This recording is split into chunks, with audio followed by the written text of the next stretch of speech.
Welcome everyone to another episode of Playthrough, and this is another bonus ROM hack edition.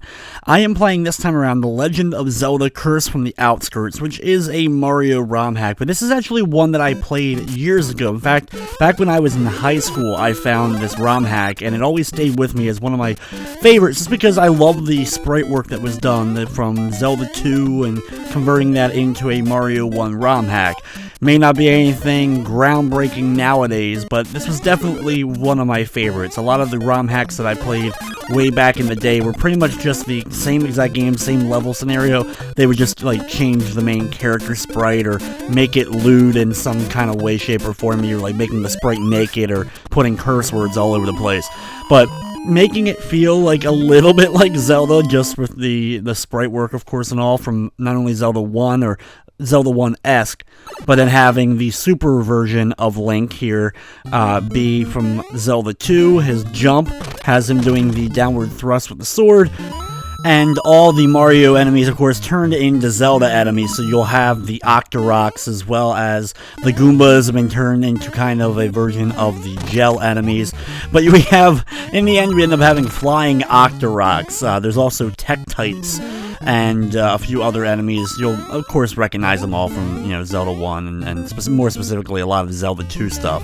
Here's the only time I have to kind of slow down the first couple of levels. I have to do a running jump in order to propel myself over this gap here before going through the pipe and completing level 1-2. It is a full ROM hack. It is all 8 levels of the original Super Mario Brothers. There are a few levels, though, later on especially, that are near identical from the original Super Mario. I like the use of, which I just messed up completely there by having the, coming off of the giant tree and landing directly on top of the Koopa Troopa, which, in this is a Octorok. But, losing my power-up, I'm able to get another jar of fairies and power back up to, Super Link here. Some of the changes, though, even with like the same basic level scheme, ends up working relatively well as I finish up level 1-3 here and go into the first castle. Just because, like, for example, you'll have the maze-like castle later on where you have to do the certain pathway, but they actually put it underwater, which gives it a different kind of look to it overall. First castle here, get to this glowing, shining fairy, which gives me the fireball ability, or in this case, allows me to throw out my sword, just like the sword beam ability from Zelda games when you have full health, and this will allow me to blast through some enemies. I like the way that the sprite kind of goes straight out in order to hit things. Ganon, of course, is the replacement for Bowser. And actually looks pretty good. I like the sprite work on the Bowser morphed into Ganon. And then at the end of a castle, you'll find out that the Triforce is in another castle. You're actually not saving Princess Zelda. You're just trying to find the Triforce in this ROM hack. So our goal is to work our way through the levels and eventually find the Triforce in the correct castle or palace or whatever. The Hammer Brothers have been replaced with what looks like an iron knuckle. I'm pretty sure that's what the sprite is for that. And they're just, of course, as vicious and as deadly as any time you're dealing with Hammer Brothers, or, like I said, in this case, Iron Knuckles. There's a good amount of use to all the characters and all, and this ROM hack, while not particularly like the easiest absolute cakewalk of any style of Mario game, it's not like a vicious ROM hack at all. I was able to beat it plenty of times, and for whatever reason, I always kept this particular ROM around, like, my ROM list way back in the day. The swimming sprite for Link, though, is absolutely hilarious. It works well enough for us to be able to swim our way through the waters here of this stage with the evil enemies. They're replacements for the bloopers. Thankfully, if I land, I can, swimming, throwing out the beam sword in order to take out some of the enemies coming towards me. All of the underwater Cheep Cheeps have been replaced with the Bagu Bagus. There's wonderful fish-like skeletons from Zelda 2 that actually work very similar to Cheep Cheeps in a lot of ways. You even have them jumping up and trying to attack you on bridge segments of Zelda 2, so it kind of works really well to have them as the Cheep Cheep for this ROM hack.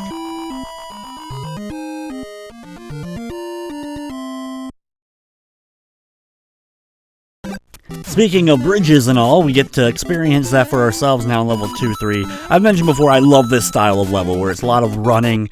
All the cheeps, or in this case the Bagus, are flying up above me and trying to land on me. It's just always really fun to kind of go as fast as possible running through the level, keep up the platforming, only slowing down when absolutely necessary in order to make some of the key jumps during the segment, but those levels are always some of my absolute favorites.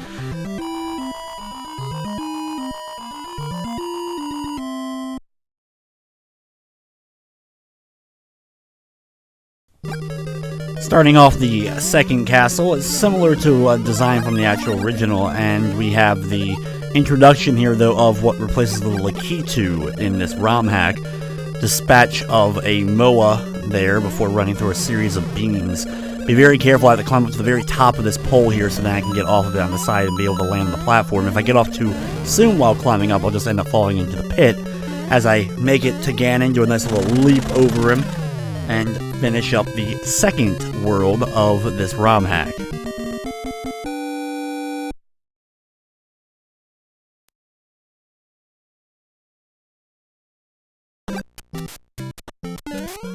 World 3 is a night level, has a bunch of jumping Octoroks at the beginning, which is just humorous, while we're also outrunning the replacement for the Lakitu. I guess the Iron Knuckles here could also technically be a version of the Doom Knocker, even though they are orange, which the Doom Knockers, as far as I remember from Zelda 2, are only blue, but maybe I'm wrong and just not remembering properly. But so they're either way, they're either the Iron Knuckles or a Doom Knocker, which I think they only appear in Zelda 2, which was basically just a more annoying version of like an Iron Knuckle-esque character, and was very similar to the Hammer Brothers actually, just in Zelda 2. So another kind of would make sense to be that kind of crossover here with this.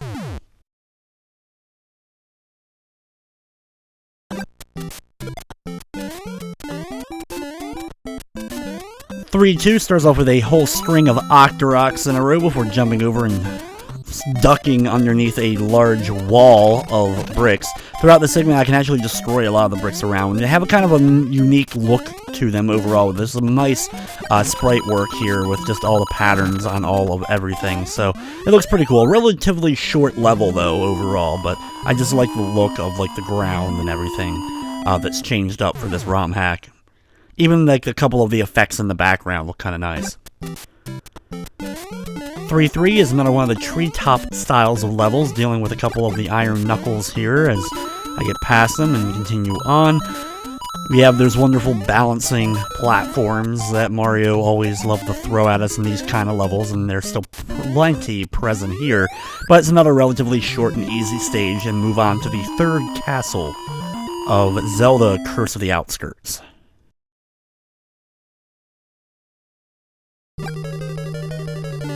Be careful here at the beginning. There is a lot of laser beams or whatever, rotating flames from original Mario. These things are annoying. With so many on screen, it can be a little bit difficult to kind of get everything going. That's the only time I think the game really kind of slows down. There are a few glitches here and there throughout the course of the ROM hack, and you'll notice a few later on.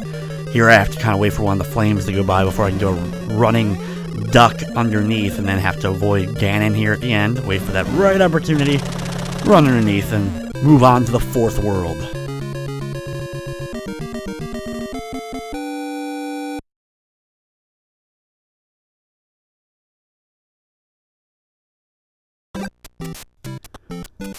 Now, 4-1 has a Lakitu in it, similar to what it would have in the original Mario here, throwing down these things on top of us.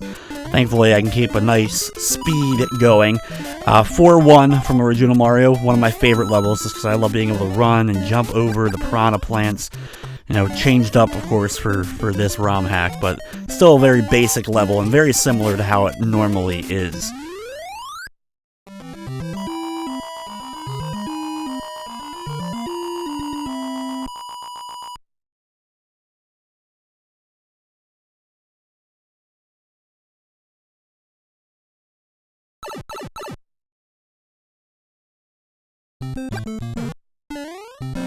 At the beginning of 4-2, we had to climb up all the way to the very top of this vine and then drop off the side just so we have enough space to hold right on the D-pad so that we'll be able to get across that gap there. Right after that, I'm going to take the upper path here. Either path is fine, though if you don't have the fire flower or beam sword, you may want to take the lower path. It may be a little bit easier to get past that spot.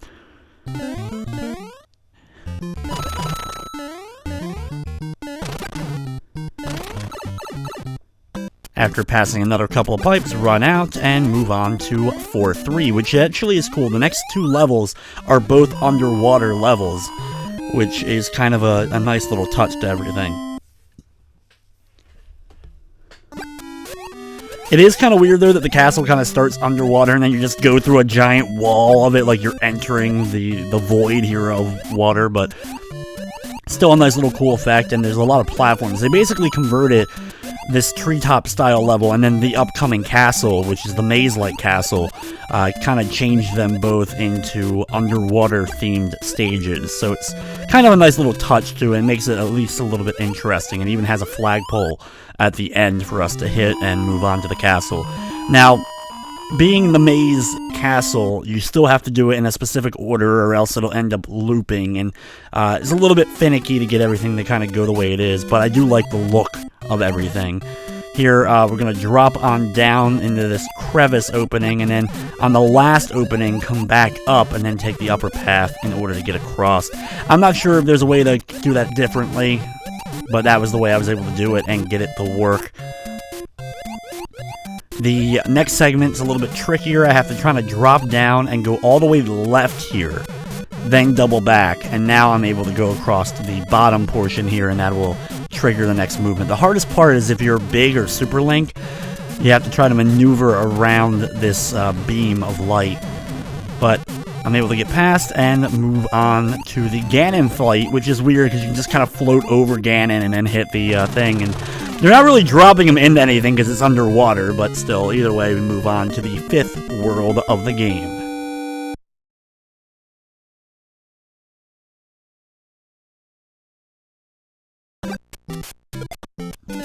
I like the backgrounds, especially during 5-1 here. Some nice little touches just to everything to give it a different look overall to it. The level itself is a relatively easy one to kind of get through. Lots of the jumping Octoroks and the gels here for us to battle with.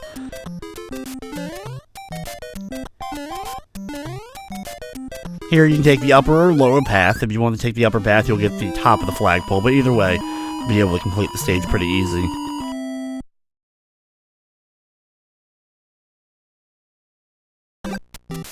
Be careful at the beginning of the level for a bullet bill cannon, fire, or whatever for this hack. There is a couple of the Iron Knuckles Hammer Brothers in this level that can be a little bit of a nuisance. Thankfully, if I move a little quickly, or if I have that illustrious beam sword, I can usually get through it. Right here, you can actually hit this block and get a Triforce, which actually works as the game's power star, so you can thus run through a series of enemies before finishing up the level.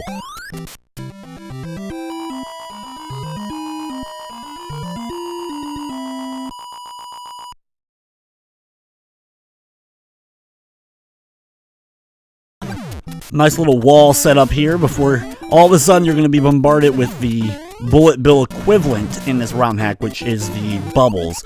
These will actually hurt you, though. They won't just like stun you or stop you from being able to attack for a period of time. The bubbles are quite obnoxious here as they're flying from the right side of the screen, and of course trying to do my best to platform along the way.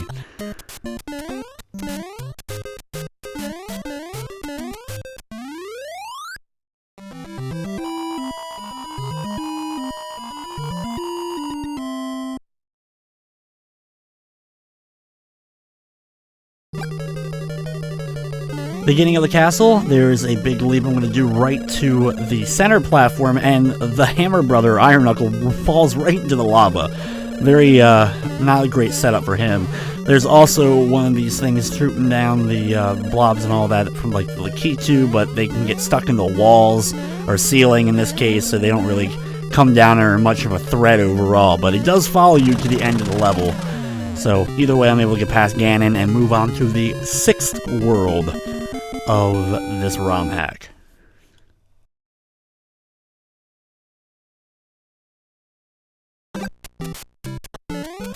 Another night-themed world. There's a lot of pits here, so be very cautious, of course, when jumping between these open gaps here. The Lakitu, or I'm actually not even sure exactly what it's supposed to be above me. I don't know if it's some kind of flying wizrobe or like or something that's trying to drop things onto me. I'm not actually sure. Be sure to comment down below what that thing actually is, because unfortunately I'm unsure of what it is that's dropping everything here.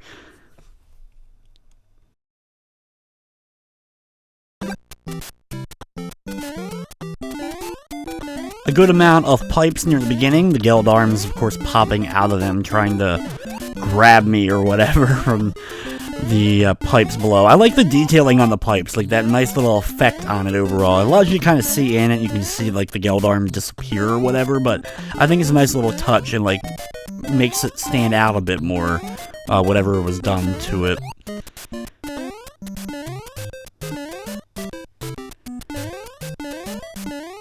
Watch out for one little Octorok trying to come down at me before hitting that flag and moving on to 6-3.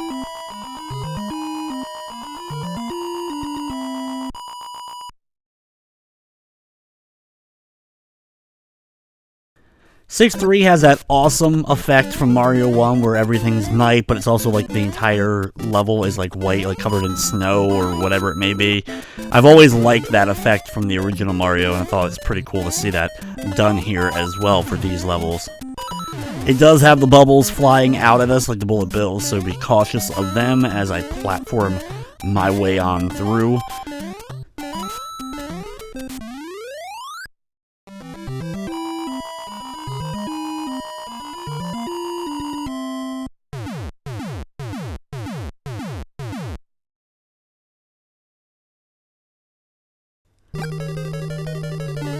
Small little gap at the beginning, followed immediately by one of those iron knuckles. There's a block here that you can hit if you need it. Duck on the very edge here. You can avoid the laser. If you run quickly, you can then get past it, avoid getting hit by it. There's a bunch of lasers, so take my time through this. And then you have to jump through a series of them here, which can be a little bit difficult to actually time it correctly. The iron knuckle gets stuck on a platform, an invisible platform above me, and then I'm able to easily run under Ganon. I always like it when enemies kind of end up glitching out because it's the way everything's set up with the ROM hack and all, and they end up hitting invisible platforms.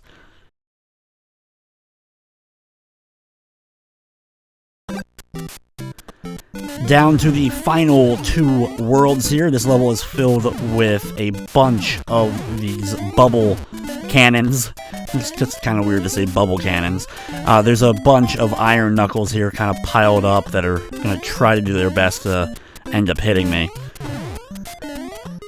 Jump either in between here or wait for them to kind of go above you so you can take them out, and then get to a bunch of these blocks to finish up the stage.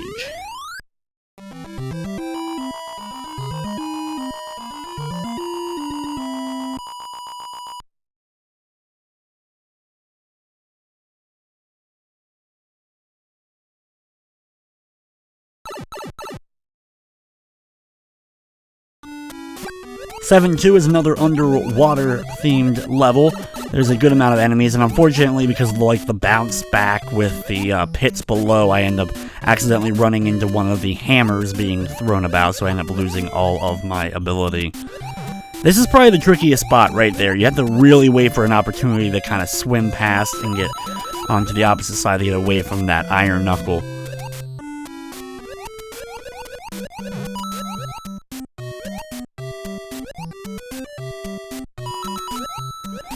A good amount of the bogos here, and I have to kind of like wait for one to overpass me so that I'm able to get under and then eventually finally make it to the pipe on the far side.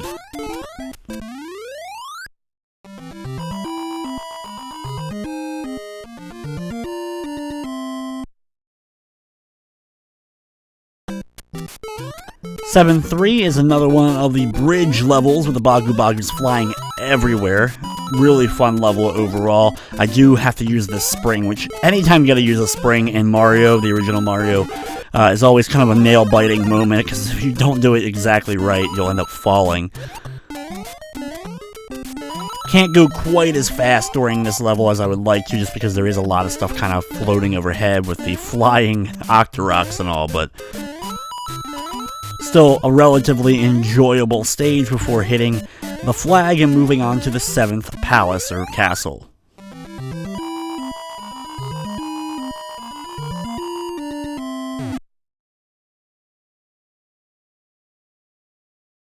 Now, this is the second of the maze-like levels, and it's a bit of a pain once again to kind of get through it. Go over here to the right and then fall down, and you want to jump into the middle and then jump to the very top in order to get past the first segment.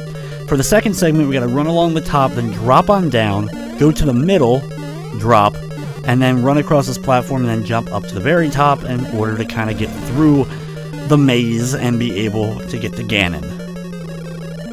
I've never been a fan of those stages from the original Mario with the castle-like, maze-like settings and all that stuff. Never been a big fan, but thankfully not too hard, and it's obviously the same or very similar path to what you have to do in the original Mario anyway, even in this ROM hack, but still. On to the 8th and final world here. Still unsure of exactly what that is above me, trying to drop on down things to me, wait for it to kind of get close enough so I can then do a run past it in order to avoid accidentally getting hit by it above me. Do a nice little running leap here to keep going. There's a bunch of fireballs or whatever the things are, the magical spells, kind of coming towards me here during this level. It's a little bit weird of a setup overall, just because of the way everything's kind of designed here. It's also a relatively lengthy stage as well, one of the longer stages in this ROM hack.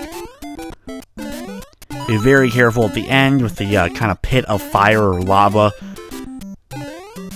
And then a very small set of platforms that I have to use in order to jump up. I'm actually able to bounce off the enemy and then hit the flag.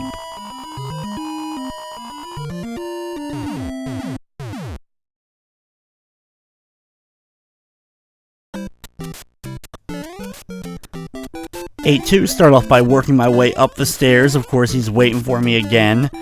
Here we can hit this block here, which works as the equivalent of the extra life block from 8-2 normally in Mario 1. It's a red potion in this game, I think is the equivalent of the 1-up mushroom. This level is basically set up very similar to how it would normally be, or at least parts of it normally be, along with 8-1, pieces of it like 8-1 as well.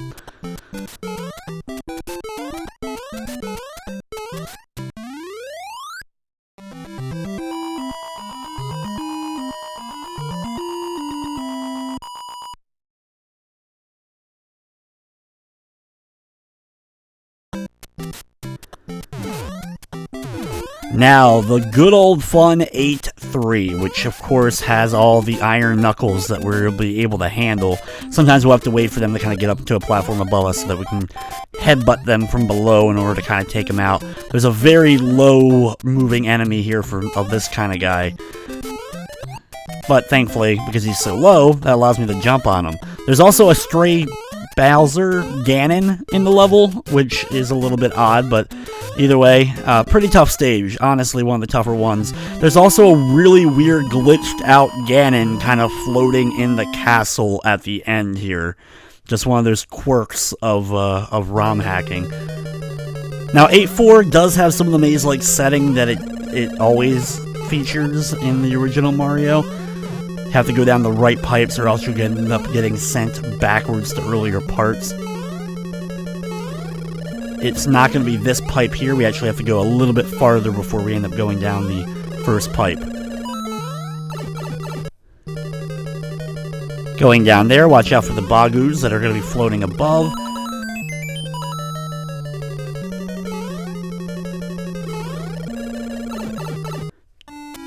Head down this pipe, and this will take me to the underwater segment here, which will then lead me into that final showdown against Ganon in in order to complete the ROM hack.